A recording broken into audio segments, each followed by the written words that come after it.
I'm here today with Jill Smeltzer and Eliza Snyder-Hewitt, and we're here to talk about the Red Flag campaign. Thank you all for joining me today. I'm so excited to have you. Thank you. We're going to start off, what is the Red Flag campaign? The Red Flag campaign is a campaign across the state of Virginia, and it's funded by the Verizon Foundation to help students to be more aware of sexual assault prevention issues and to be more aware of red flags in relationships and dating relationships. So what is, the whole thing is trying to accomplish awareness, right? So what are some of the things that they do? Each school can really look at the Red Flag campaign and put their own unique thumbprint on the campaign and have programs geared towards their students. At Emory Henry College, one of the things that we will do, and you'll see in the next few days, flags on campus that will be demonstrating for the students an awareness and people will be saying, hey, what are the red flags for? And there'll be posters then in different dorms and in buildings on campus too with information about sexual assault prevention, about red flags in dating relationships. And this year, stalking is a very is one of the areas that they're focusing on too, because we often have stalking with telephones, with instant messaging, with relationships. So the awareness campaign is to hopefully bring light and awareness so that students can remind each other when they're in relationships that are not healthy, and hopefully be able to prevent any abuse or other issues that might come from an unhealthy relationship. Wow, so this is the second year Emory and Henry's had this campaign. That's How did we get involved? Because I know University of Virginia, William & Mary, George Mason, and Virginia Tech all have this program. How did we get to be a part of it? Emory and Henry have always been concerned since I've been with Emory about dating issues and relationships, and I heard about this campaign through UVA and actually applied for a grant the first year, which was last year that we received this. So we were one of about 10 colleges last year, and this year more colleges have joined on the bandwagon, so we're very excited about the program, and so we basically applied and received the grant, and we received it. We were lucky to receive it for the second time this year. That's great. How did it go last year? I think it went really well. I know Eliza participated. We have a lot of student participation. We offered a host of events last year in the month of October, similar to this year. And I'll just give you a snapshot of what one student said, and I think if you can reach one or two students, that can be a successful campaign. One of our adult learners, an older student, called and she said, I really wish that we'd have had this campaign when I was in college. She said, I was a victim of a very unhealthy relationship that ended in a marriage, that ended in a divorce.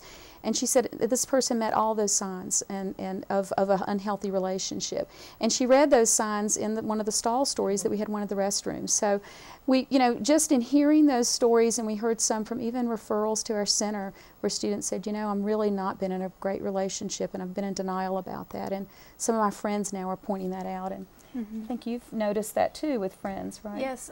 Last year after the campaigns, I actually had several students that were friends of mine that came up to me and told me that they were now going to try to find either an equilibrium in their relationship, or they were going to end the relationship just because they realized how unhealthy it was, and all the warning signs that Jill was so nicely putting out. Definitely great that the program can bring that kind of awareness to people. What kind of events are going on this month?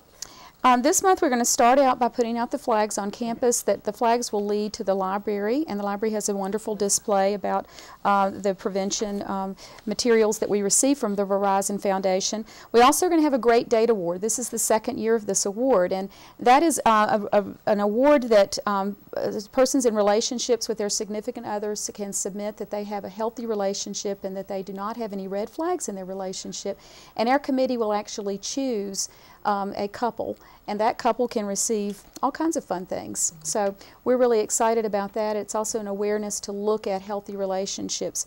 We'll also show the movie Tough Guys, and that's on October 22nd, and that's in the Board of Visitors room from 7 to 9, and we'll have a discussion that will follow. And we'll also have a How Well Do You Know Your Mate? Like a television show that's going to be on October the 24th. But the main events for this month are actually the posters, the signs, the information, the stall stories, the huge public awareness campaign, and also television ads like this that will hopefully promote more awareness. Exactly. That sounds really great. Now, Eliza, I know you have experience with this. I don't want to pry, obviously, but how much of your story are you willing to share with the viewers? With me personally, I had both experiences with domestic violence with my biological father. He was very controlling, very manipulative, essentially not someone that you would want to cross in the street. And that ended with him signing over custody to my mom and my adoptive father.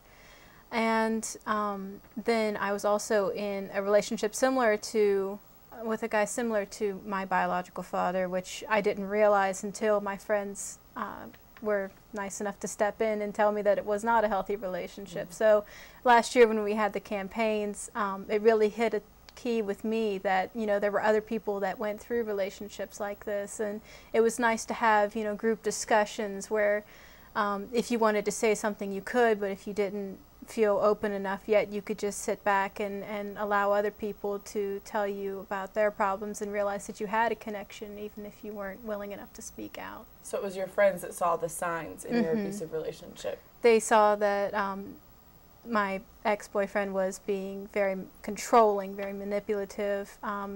I wasn't allowed to see my friends as often as I would. Public was not something that we would go out into a lot. So they pulled me aside one afternoon after school and told me that, you know, if I didn't end my relationship, that they weren't going to stick around for the aftermath because they didn't want to see him pull me down any further. Okay. Jill, does this actually happen on Emory's campus? Yes, I think all campuses, and that's why we're concerned about these issues. Actually, dating violence happens in 1 out of every 5 intimate relationships, and I see it very often in my counseling with students. I think Eliza mentioned that her friends have noticed that with her, and I'm sure there's countless other stories too. So yes, and that's why the campaign. So that should really hit home with students that it actually happens here at Emory. Exactly. What are some of the red flags people should be looking out for, and what should they do when they see them? Should they confront the person? Should they talk to someone else? I think it could be a combination. I think we really hope that friends, like Eliza's friends, were able to notice red flags and talk to her. Sometimes peer support is very helpful, often counseling sometimes, especially if there's a pattern in the relationship from early on in a family of origin, or a pattern with a new relationship with a boyfriend that seems to be a repeat type pattern. Sometimes counseling can be helpful. Some of the signs to look for, you know, are you frightened of their temper? Are they putting you down? Are they jealous? I think Eliza mentioned the jealousy issues. Sometimes just constantly needing to talk to them every 5 minutes. You know, that can, you know, early on in a relationship, those can be some of the early red flags. Yes, that might feel good and comforting that the person's calling, but if they're checking to see where you are and why you're with somebody, that might be going over the border, you know, of being kind of an unhealthy red flag. Well, really quickly, what can you say to people who might be watching who are affected by this? I think to be aware of the flags, to be aware of relationships. You know, if your gut says this relationship doesn't feel very healthy, it probably isn't a very healthy relationship.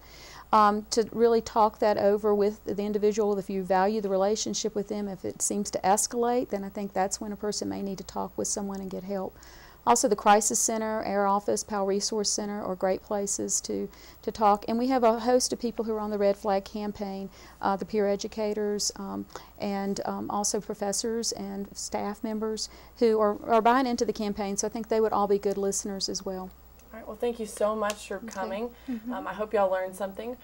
For more information about the Red Flag campaign, visit theredflagcampaign.org or contact Jill Smeltzer by phone at 276-944-6144, by email at jsmeltzer.ehc.edu, or you can drop by her office in the Student Health Center located on campus.